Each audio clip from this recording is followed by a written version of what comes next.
change your preparation with their quarterback leaving?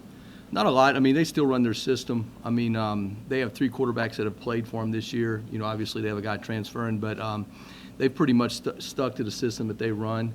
So we'll continue to prepare the way, they played this year, really. I mean, we got a lot of tape on them, and all 3 guys have played. So we'll just continue to work their system and work to face a talented offense.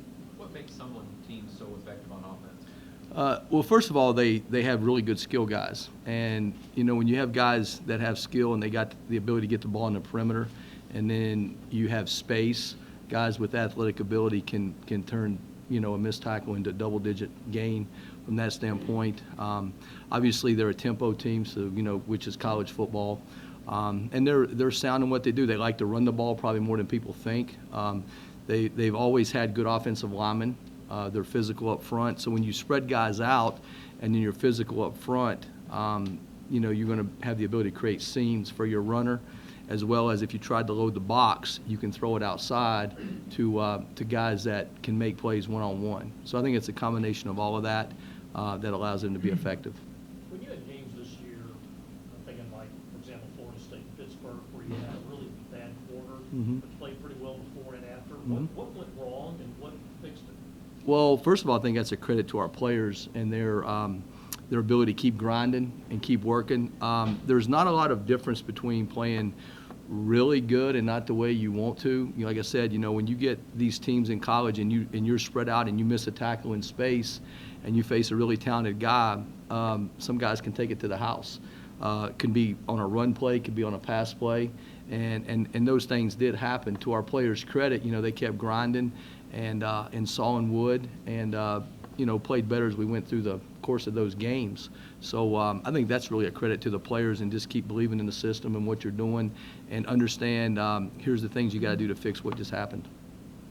What do you think of Murray, the guy who, I guess, presumably started? Yeah, he's fast, he's athletic. We just started our game preparation, started studying them today with recruiting and everything that we've been doing. Explosive guy. He's a guy that can throw the ball down the field. I've seen him, throw the ball from the hash to the far sideline. He's obviously athletic, can make guys miss. He's explosive. He's a guy that's going to make you defend all 11 guys on the field, in the sense that the quarterback can obviously run the ball. So, we'll have to understand his assets and what he does well, and work hard to play well. Is seeing Lamar every day an advantage there? Because Yeah, sure. I mean, our offense does some of the things that they do, and obviously, Lamar is a talented guy as well. We're not really going live, per se, with Lamar, but at the same time, through these first few practices when we're going against each other and just trying to get better, facing a guy like Lamar obviously will help.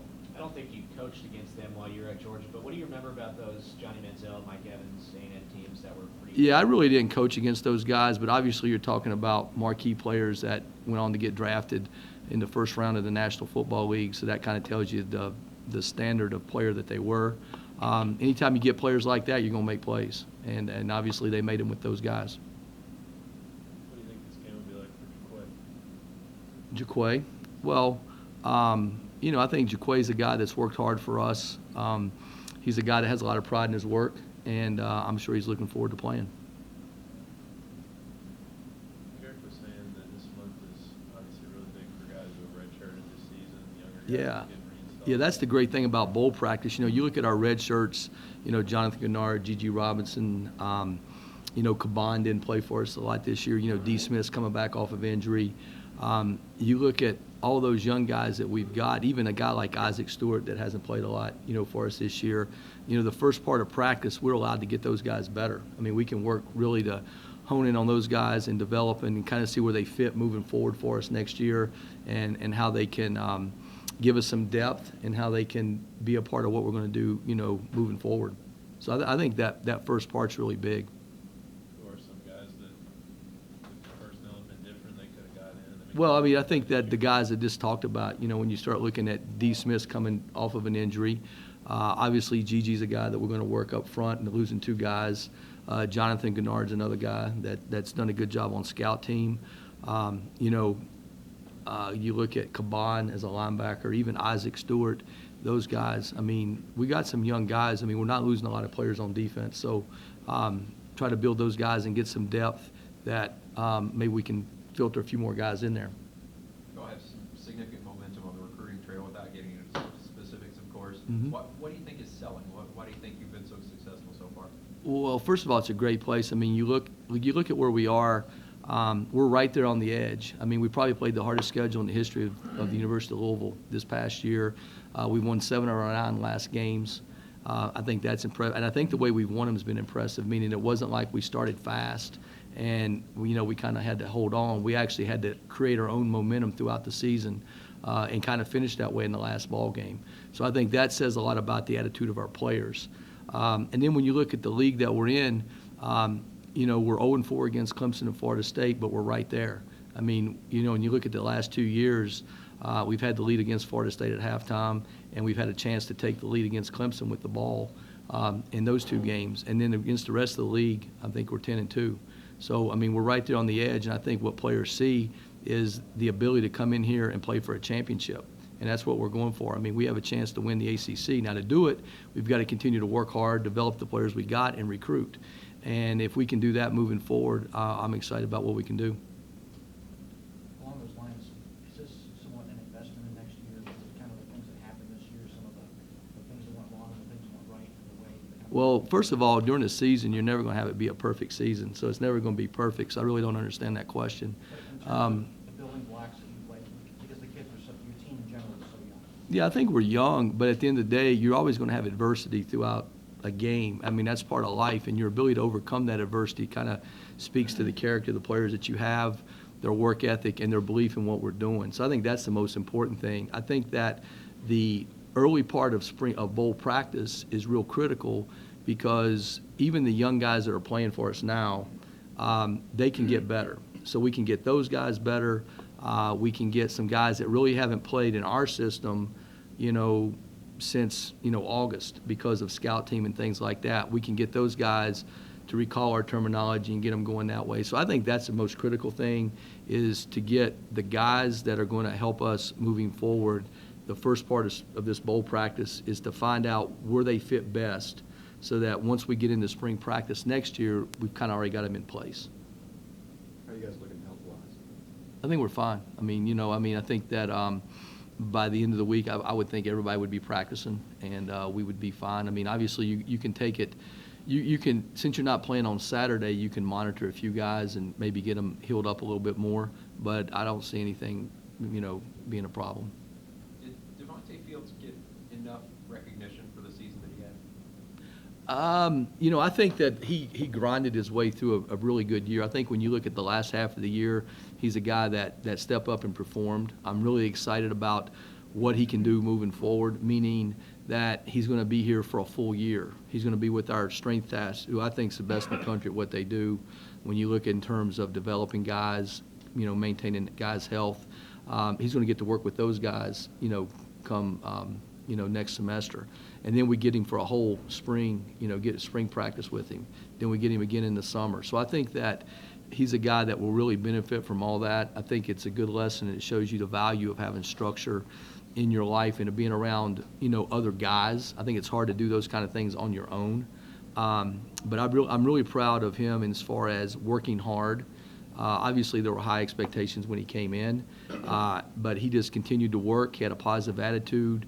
He's grinding away, doing well in school, and has played well for us the last little bit. Does that indicate, I guess, you expect him to do that next year? Yeah.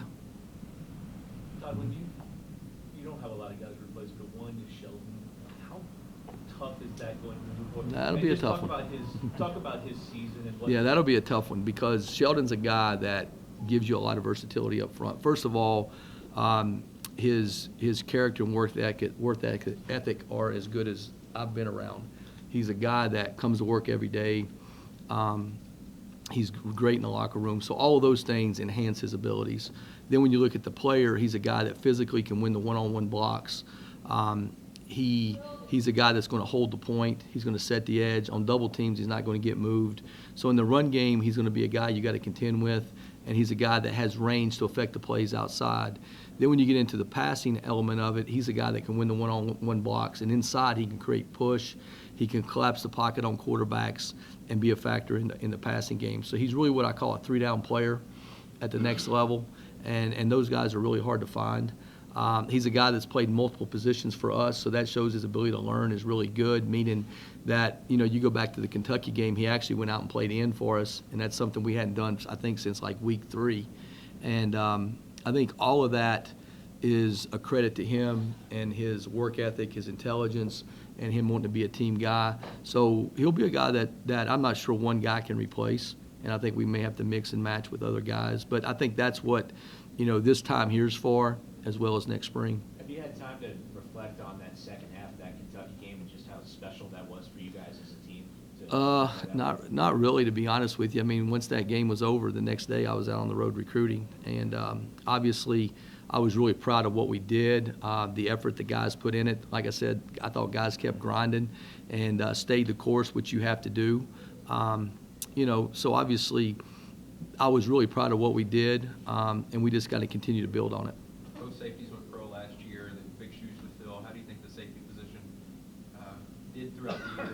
Although those guys worked really hard, I think you got to give a lot of credit to Chucky. He had big shoes to fill, with Holloman. He's a guy that has pride in his work. He worked hard. He's a quarterback back there. Reeves, a guy came off surgery, did a really good job for us. Made a big play in the Kentucky game that sealed it.